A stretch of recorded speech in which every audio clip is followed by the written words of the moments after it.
What's up, Loop community, and welcome to this week's edition of Loop Live. My name is Matt McCoy. I'm the founder of loopcommunity.com. And today on the Loop Live show, I've got Alex from Worship Ministry Training. And we are going to talk about all things administration. So worship leaders a lot of times really focus on the creative side, the creative elements of leading worship, of planning a worship service, planning a worship set, picking out songs.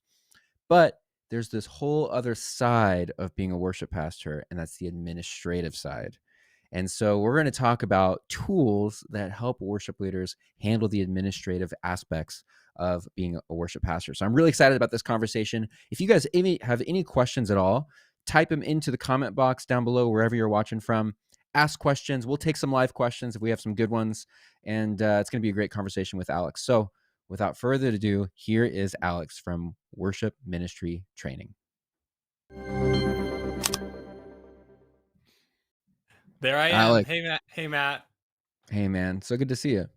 So good to see you too. So stoked to be here with you and the people watching live and anyone listening after the fact. But thanks for having me. Thanks for joining us. So tell us, what is Worship Ministry Training?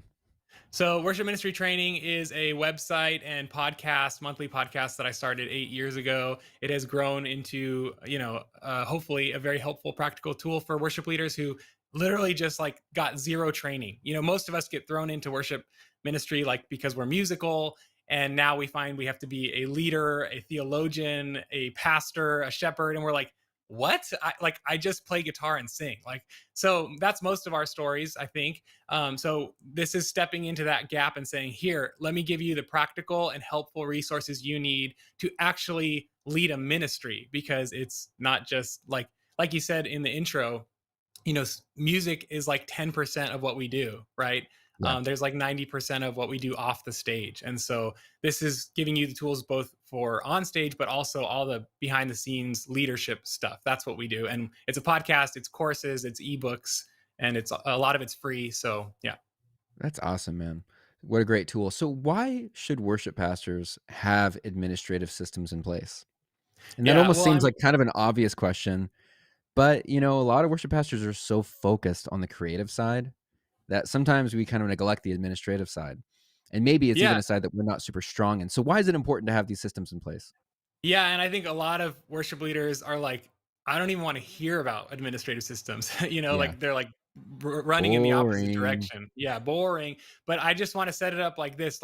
If you're listening to this and you lead a ministry, I will strongly say this, and I'm proud to say this. You cannot have a healthy ministry without good administrative systems. I truly believe that unless you build a solid, stable, reliable rhythm of a ministry, it's just going to be chaos. It's going to be hectic. People are going to be frustrated. You're going to be frustrated, and so I think it's really a selfish answer, but how much do you want to actually enjoy your life? How much do you actually want to enjoy your ministry? How much do you actually want your team members to have an enjoyable experience? I think setting up a strong, stable ministry, rhythms and patterns and routines and systems and structures, it's vital for health. You can't have anything healthy if you don't have stability. Families can't be healthy if they're not stable. Governments can't be healthy if society is not stable. Nothing grows upon instability. And so our job as worship leaders is to do what God did, which, in Genesis, God brought order out of chaos, and he created this stable, beautiful, comfortable environment where humans could thrive and flourish, right? And as leaders, we're supposed to mimic our God, and we're supposed to bring order out of chaos to create a stable environment where people can thrive and flourish and have an enjoyable experience. And if we don't provide that for people, if it's chaotic every week, if we're last minute texting people to try to get our band together, we haven't picked the set, we're printing chord charts as people are arriving to rehearsal and the stage is a mess and it's not set up, it's not ready for them, people are not going to actually come back, because they're like, why am I going to give my time, my energy to this place that's wasting my time and energy? I'm not going to volunteer. And so then there's this vicious cycle. Now you don't have enough people on your team. So anyway, it all goes back to my first statement. You can't have a healthy ministry without stability. Yeah, because then you end up even more stressed out and fatigued. It really causes fatigue on volunteers when things are chaotic. I totally agree Right. with you on that. If you don't have the set list together, if you're calling them last minute, it just slowly kind of eats away at a volunteer where they're just like, "This is exhausting, and I don't think I can even do this." Right, Um, and I would even add, like, if every week all of your energy is going to putting out fires and managing chaos, then you have 0 energy and time left to actually build the things that you want to build and do the yeah. things that you want to do. Like, if every week it's just managing chaos and putting out fires, you can't songwrite, you can't do discipleship, you can't, because it's so chaotic. So, like, why not just build a system in place that just works, works every week, works every month, and you can focus your energy and attention and time on things that you actually want to do, things that are actually going to move the ministry forward. So that's why I think it matters. So what kind of systems can a worship leader put into place? Yeah, I mean, there are lots of different systems and structures. I Yeah, think what's helpful is to think of it in terms of rhythms and systems. So rhythms and systems. Rhythms are doing the right things at the right time, and systems are doing those things in the right way. And so we can talk about both of those, but basically rhythms are when you do certain things and systems are how you do certain things. And you can build, like I said, a rhythm and a system for pretty much anything in your ministry. And I'll give you a few like real life examples in a second. But I think the most important question to answer before you build any rhythm or system is, what are you trying to accomplish? Like, what is the outcome that you desire for your ministry?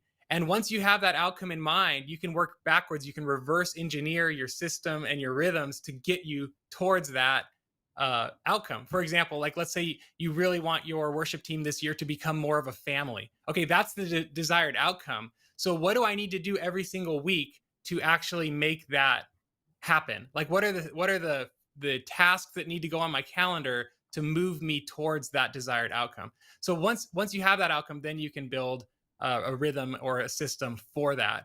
And I like to say this, Matt. I like to say, if you do the right things at the right time, you'll get the right results, right? And I might mm. even add, if you do the right things at the right time in the right way, you'll get the right results. But some examples, to answer your question now. Sorry for that long, tangent. But like an example would be like scheduling, right? Like, when do you schedule? Do you have a set time to schedule your team every month? Like for me, it's like the 26th of every month. I send out the blockout dates on the 26th of the month.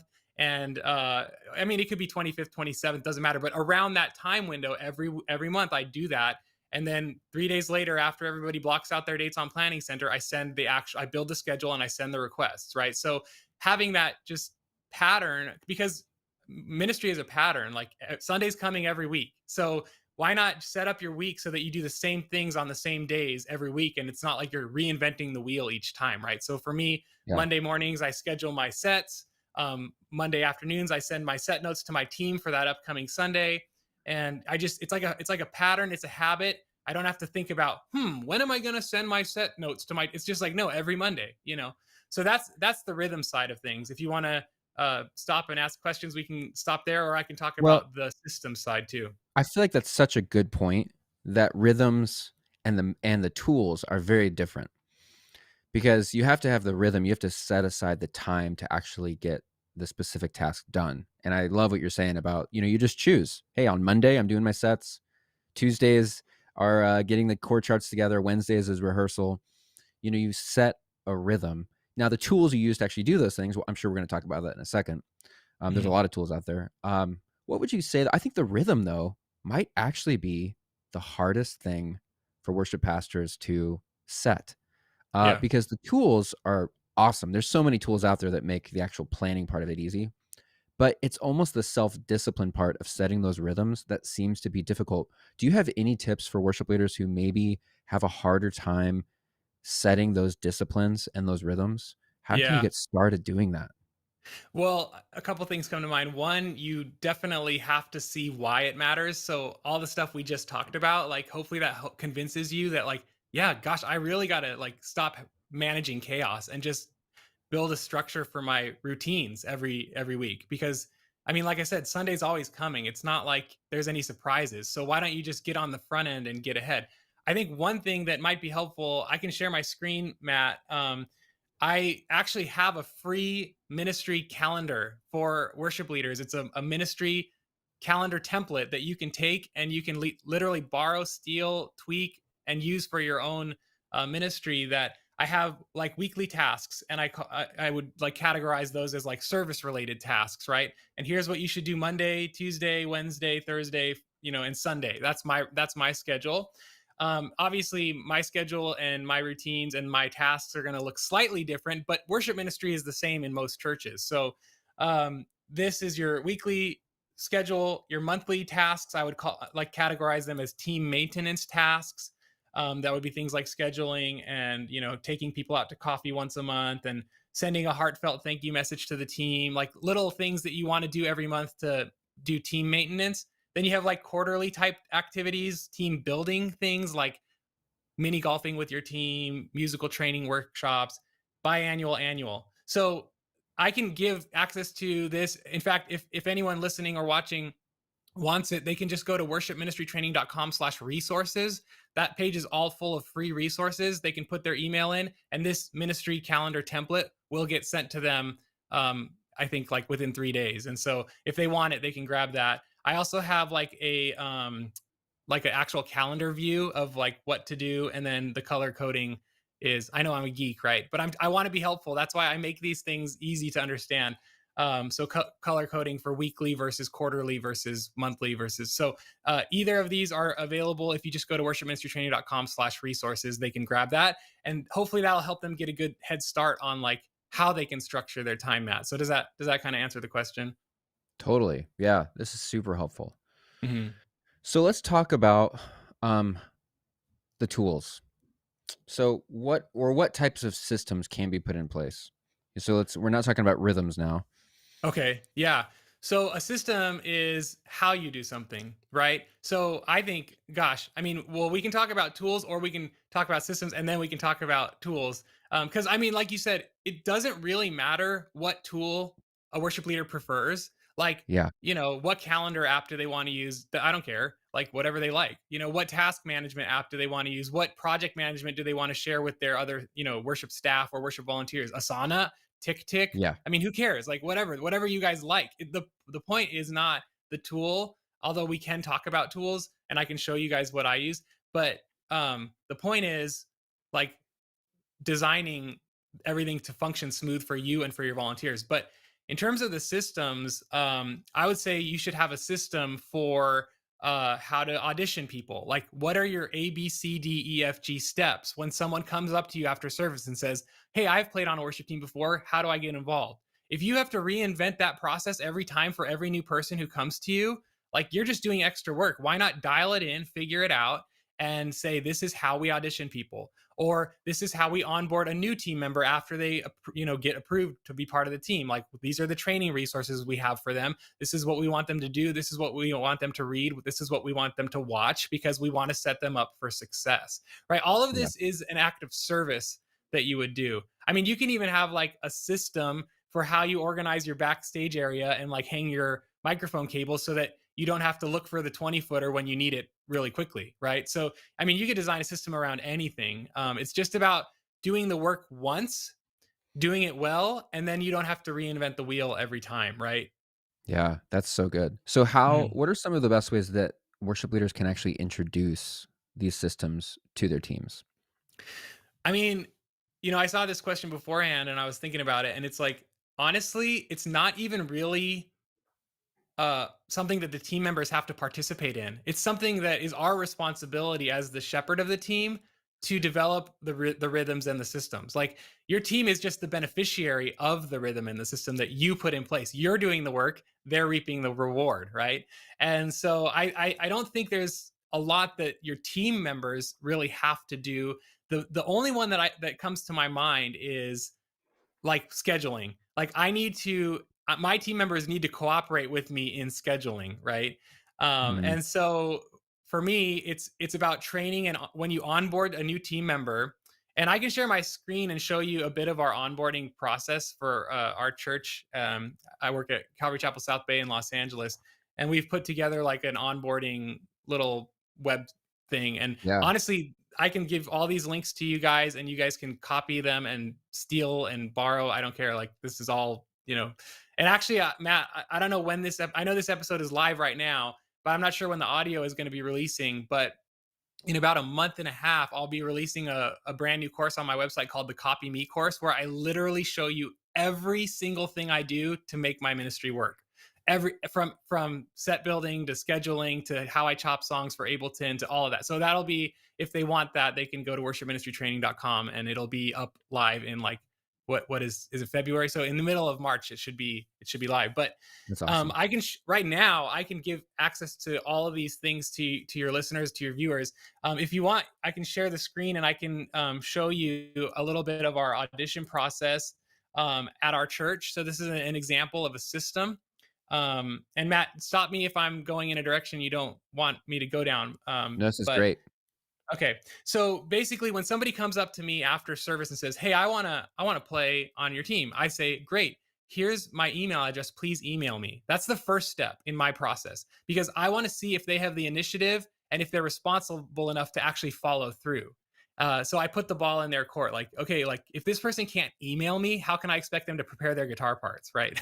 Yeah, so right. so first they email me, then I would send them this link, and I'm going to give your viewers and listeners access to this. And it just explains, hey, we're looking for people who are committed to this local fellowship, who live a lifestyle that honors Christ, and who are skilled in their craft of musicianship. And there's a full expectations document that we want them to read right here. Your viewers and listeners can have this document as well. And then it says basically not everybody's guaranteed to get a spot on the team. We want to partner with you to help you find the best spot. But then there's like a 4-step process for the singers. We define clearly, we only audition singers who can sing harmony. So we won't even audition you if you can't sing harmony. Like, we're not trying to be mean. It's just something that is needed at our church.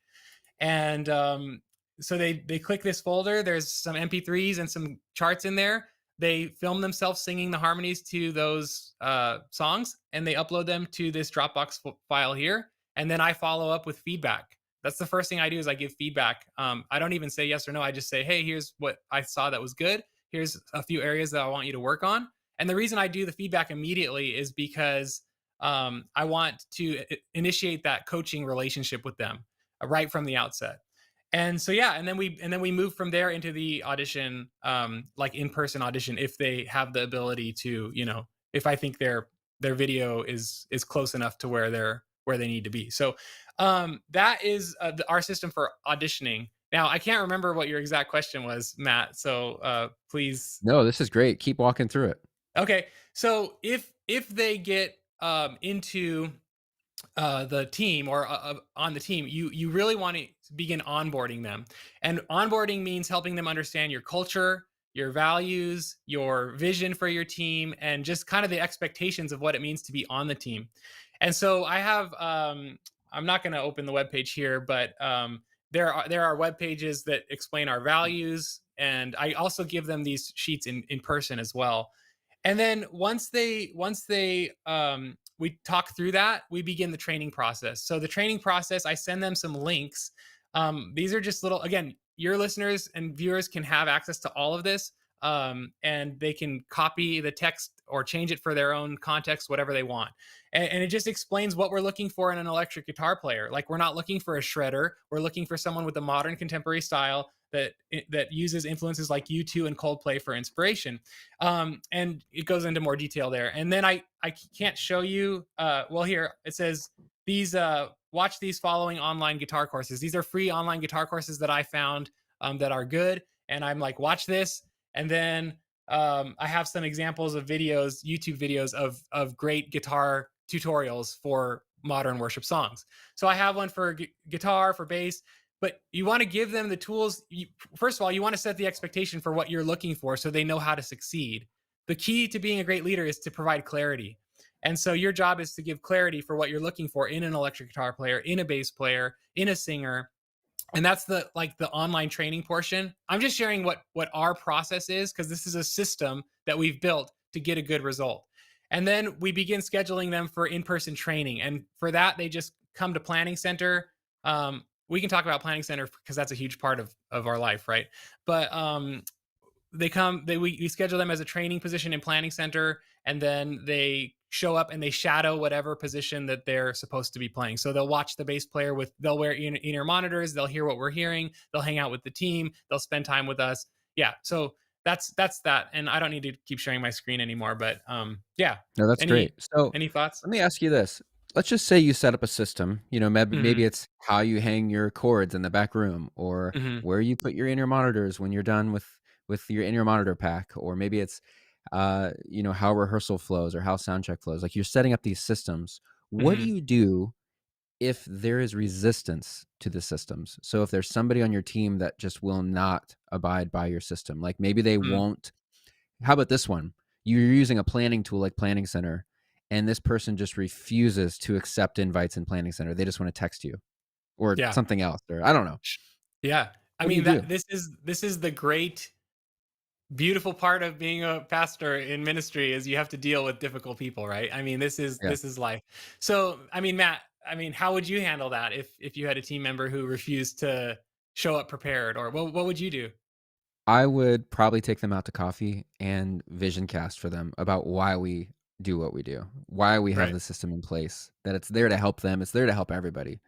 And I would just tell them actually very straightly that, like, it would really help us if you would, um, click accept in the email when we send it to you or decline. Right.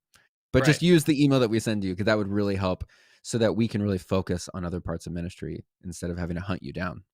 Right. Yeah, Matt, you're so right on. It's about that relational. It's not like you're going to sledge them with a sledgehammer and like, you're off the team. Like, that is not the way Jesus operates, right? He's full of Yeah, grace and truth. He's long suffering. And so we want to be long suffering, but we also have to be full of grace and truth. And the truth is, if you want to be part of this team, the reason this team operates so well is because people are doing what needs to be done for the good of the team. And so it's just about having those conversations. But here's what I always tell people: you can't have those conversations down the line if you didn't set the expectation up front. So that's why the onboarding process is so important. Here's what we expect from our team. Here's what it means to be part of the team. So anybody who joins our team, I walk through all of this with them and say, you know, at, at the end of the month, I'm going to be scheduling out or sending out blockout dates. I need you guys to block out dates. And here's the truth, Matt, you know this: volunteers are volunteers. And so sometimes they're just wiggly and they don't conform. Um, and that's why, as a leader, our job is to constantly reiterate the same thing over and over and over. I can tell you every month I say the same thing. Please block out dates for our schedule. We're going to schedule in 3 days. Really, really helps us if you block out your dates. Please block out your dates. And then when I send the schedule, please accept or decline within 3 days. First of all, they shouldn't even be declining because hopefully they followed the instruction to block out dates and I didn't schedule them. This is all yeah, in Planning Center, by the way, if people are wondering, like, what does blockout dates mean? But Planning Center is a huge part of my workflow, and I'm sure many other worship leaders.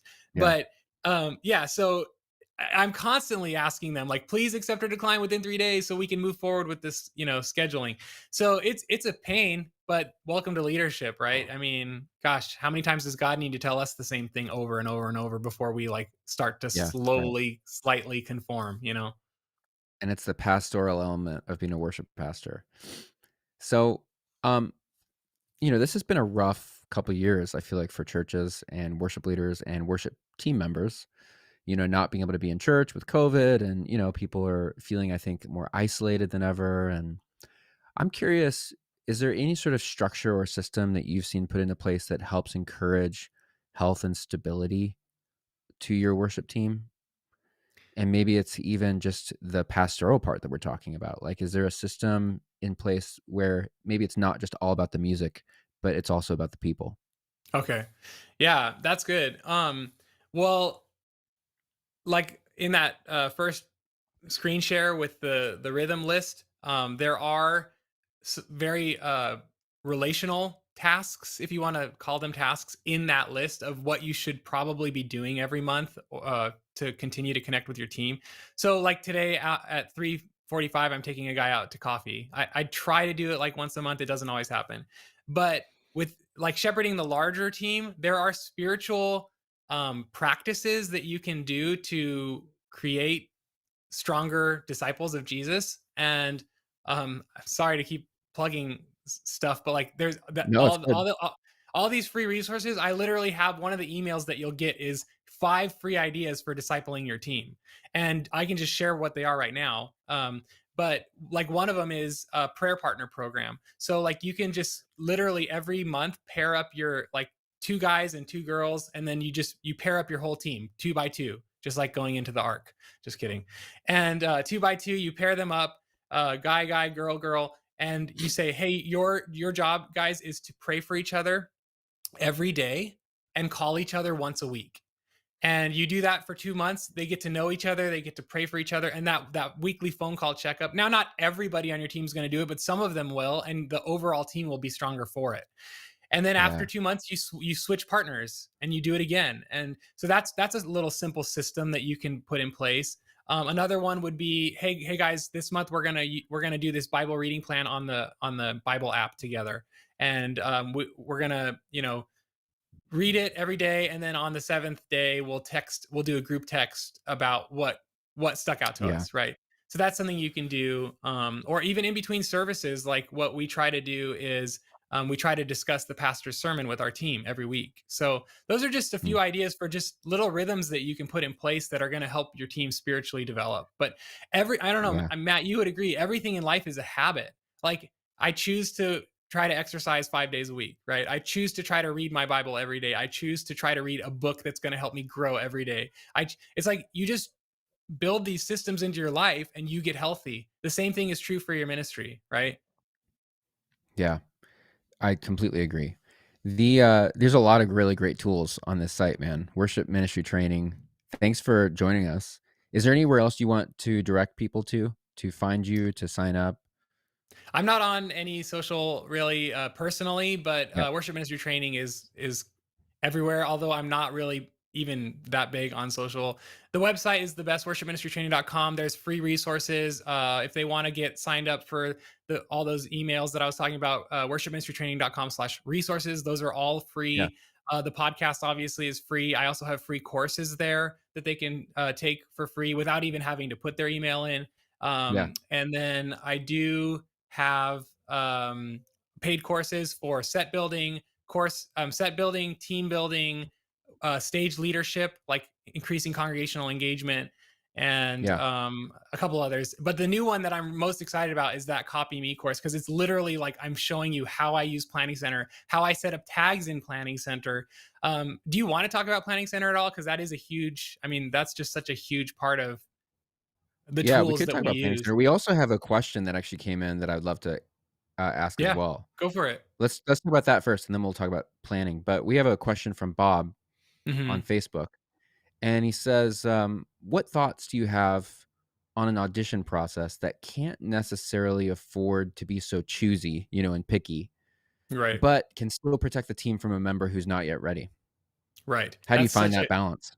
Yeah, Bob, because a lot of us don't have enough team members, and maybe we're in a church where the excellence level is not like so high, and we just need people with.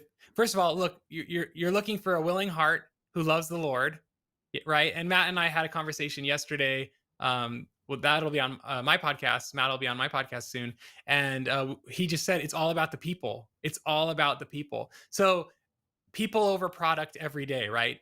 But yet at the same time, they have to be equipped and skilled for the task. Like I was even reading in Exodus where Moses has got the instructions for the tabernacle, and God says, find these 2 guys who are skilled in what they do and are filled with the Holy Spirit. So you want to find the same within your team. So definitely don't compromise on the spiritual standard. You will kick yourself for that.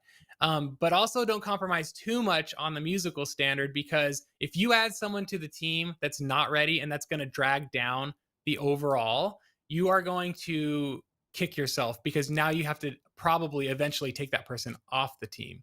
Now, here's how I would advise you though. Start with where you're at. Don't put anyone on the team who's going to take the team down. Because I recently had a team scheduled on a Thursday night service at our church that was kind of all of our less, like, I don't know how to say it nicely, but not our best musicians. And unfortunately, the way we scheduled that team was we did it wrong, and we put a lot of the not great musicians on that team. And what was the outcome of that? it's every team is just the sum of its parts. So if you put a bunch of not great players on a team, that team's sum is going to be bad, right? And that was what our Thursday was. It was not our best, musically best service. It was still a good time of worship, and they're still wonderful people. But so you don't want to like lower the overall quality of your team by adding people who are less than what you already have.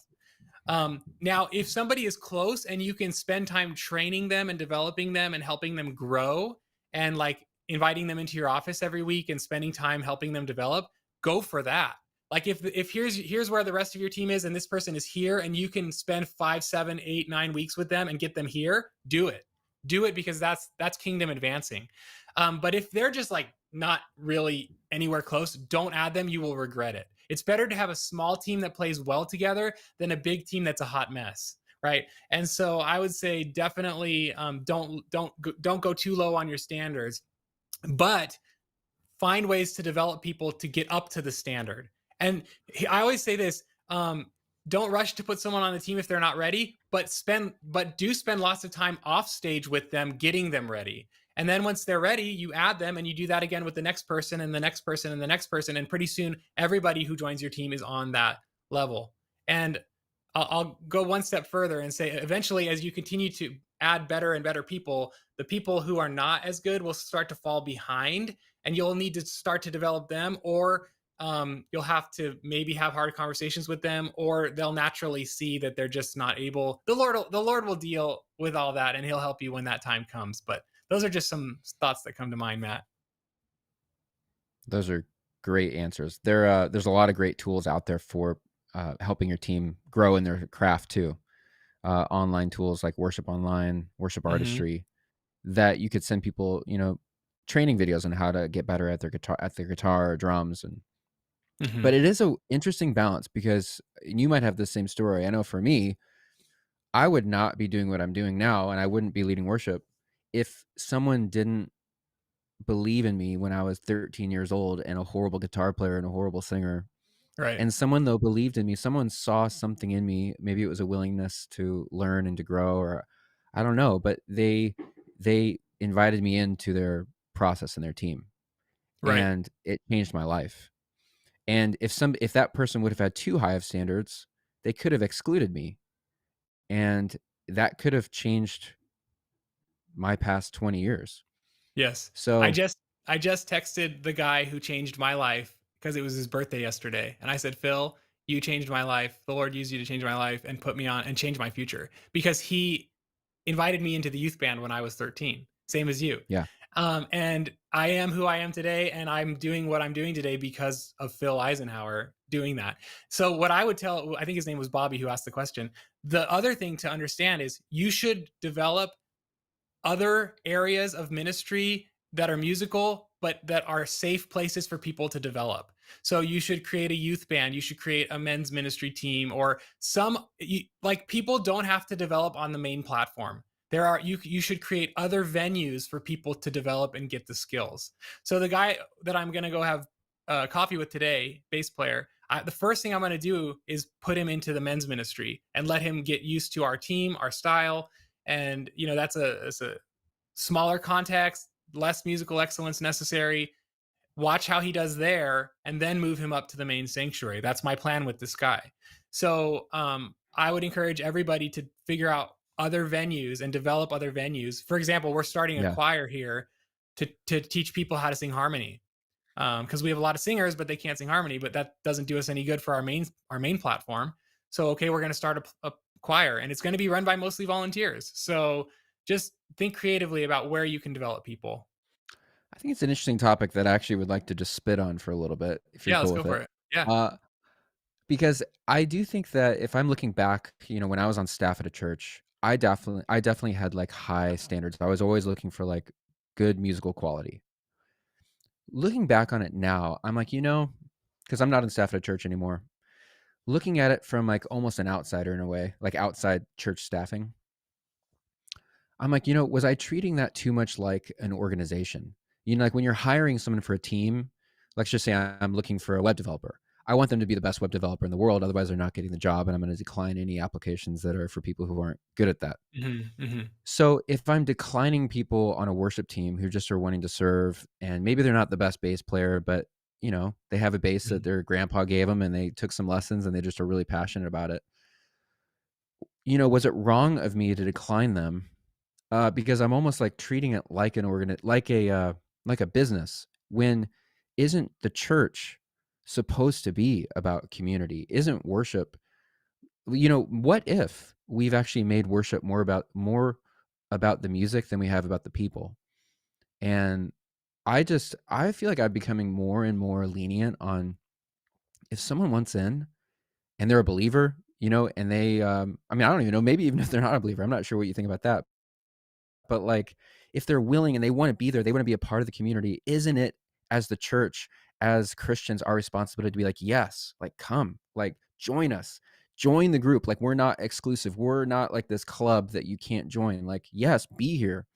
And yeah, you might be horrible at bass, but we're gonna, I don't know, not have it cranked in the house, or, like, not care, really. Maybe what if we're taking it way too seriously? What if we're taking ourselves too seriously, Alex, and making the music so important that we're forgetting the important thing, which is the people, and getting them involved in community, in a Christian, community. What do you think about that? I'm smiling because I think I agree with you completely that the American church has become. I want to be careful because the church is the bride of Christ, so I don't want to use too crass Right. language. But in some ways, it has become a monster of a pragmatic, um, production oriented, you know, consumeristic situation where the church has forgotten that we're just gathering in a room together and worshiping. No, we're all aiming at becoming a bigger church and a more, excellent church. And there's nothing wrong with that. I was actually looking at the materials that Moses chose to build the tabernacle with, or that God told him to build the tabernacle with. It's all expensive stuff. So God's like, "Hey, when you build my house, I want it to be high quality." So I thought I saw that yesterday and I thought about that. But Yeah. I agree. Like, I think we've created this like show almost, and Yeah. we need Are we people who can taking execute ourselves the show. Yeah, I just wonder if we're taking ourselves too seriously. Like, do I think I'm Bono with you too? That, like, you're not good enough bass player to play with me.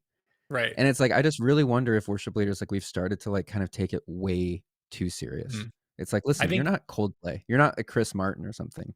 yeah. I think there's a This is lot the to church. that. Matt, I think the I do though also think that one, we want people to be in their sweet spot, right? Like you Yeah, want someone serving where their gifting is. And two, like you wouldn't want you wouldn't want a preacher every week who doesn't have the gift of preaching, because that's going to be bad for the community, right? So you also wouldn't want a worship leader who literally can't hold a tune, because that would be hard to sing along with and it would kind of be bad for the community. yeah, So there is, yeah. I agree with you completely, and yet I also like see the other side. So I don't really I mean, we could spend a whole other podcast episode talking about this and I would I actually enjoy know. it. That is a whole other topic, because you just nailed a really good point, in that the loving thing to do also as a pastor is to make sure that someone is in their lane or in a role that they're gonna thrive, that they're not gonna be frustrated, challenged, not confident. Like, you want them to be, like, in a role that they're gonna thrive. And so I think Mhm. there is a level of discernment then as worship pastors to know, like, okay, this person would be really good here. Um, and maybe that is the key of, like, if someone is coming and expressing interest of being a part of the community, getting involved, maybe that then falls on our responsibility then to find a place for them. Maybe it's Mhm. not on stage, maybe it's helping running your monitors or running the lyrics, or maybe it's serving, on bass guitar in the youth room on a Wednesday night. Mhm. But That's maybe we just exactly need to get right. people involved. Yeah. I did a podcast a long time ago, probably 7 years ago, about like it was a roundtable with a bunch of different worship leaders about how they do auditions. And something stuck out to me so much from that episode that I still think about it today. And it's that we're like, when worship leaders, we never want to tell people, we should never tell people no. We should always say yes and help them find where to serve. So once it's not like they're trying to jump over this certain height of a hurdle. Like you have to jump over this to be part of our community. No, no, you are welcome to be part of our community, and we want to partner with you to find out where God wants to use you. And so the answer is always yes, and let's see where that is. And they have to Yeah. be open to that, because it might not be the diva up front with the microphone, which is what their vision of their service is. That might not Right. be their best place to serve, and it might not be best for the community either. So it's a lose-lose by putting someone in the Yeah. wrong position. Yeah. It's complex. Being a worship pastor is definitely some complex situations because it's not totally just like a business where you can just be like, yeah, no, you're fired, you're out. Like you, it's different than that, and It's the it family. should be different than that. Mhm. So, Bob, that was a really good question that really sent us off on a little tangent there, but I think we talked about some interesting things. We're running out of time here, but I want everybody to go check out worshipministrytraining.com. Worshipministrytraining.com. Go get these free resources. I'm actually going to go check it out right after this conversation because it sounds like you have tons of free guides on there, which is such a cool opportunity and tool. So Can I thanks for say? Can that. I add this? Yeah. Can I add this to that?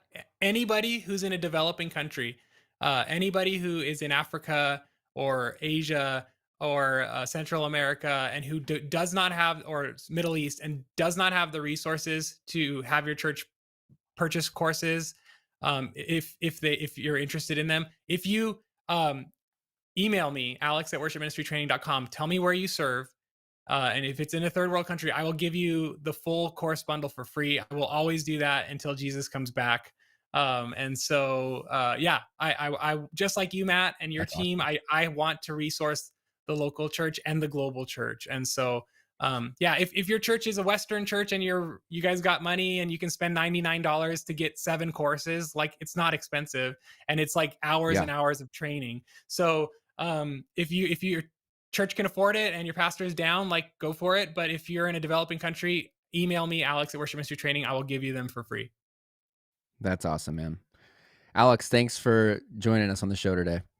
Thanks, Matt. It's been awesome. 2 in a row. We'll We talk got to you to hang soon. out twice. Yeah. I know, man. It's good. We'll talk to you soon. Thanks. Bye.